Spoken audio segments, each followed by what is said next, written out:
Two good. আমি ভুলতে পারবো না এই জায়গাটাকে। মানে আপনার কিভাবে কোনো দুঃখ থাকবে এরকম একটা জায়গায়?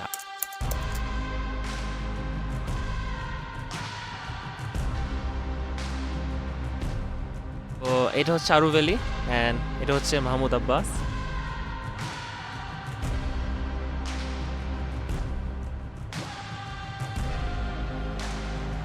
The thing about travelling alone is আপনি হয়তো যাওয়ার সময় একা থাকবেন, কিন্তু আপনি ফেরার সময় কখনো একা থাকবেন না। আজকে যেমন আমি সকালবেলা নাস্তা করছিলাম, নাস্তা থেকে এই মানুষগুলোর সাথে পরিচয় এবং তাদের সাথে আমি এতগুলো সময় এখানে কাটিয়ে ফেলেছি এখন। এই যে অনুভূতিগুলো, এই যে ফিলিংগুলো, এইগুলো কিন্তু আসলে আপনি একা ভ্রমণ না করলে বা একটু নিজের গণ্ডি থেকে না বের হলে আসলে কখনো পাবেন না। আলহামদুলিল্লাহ।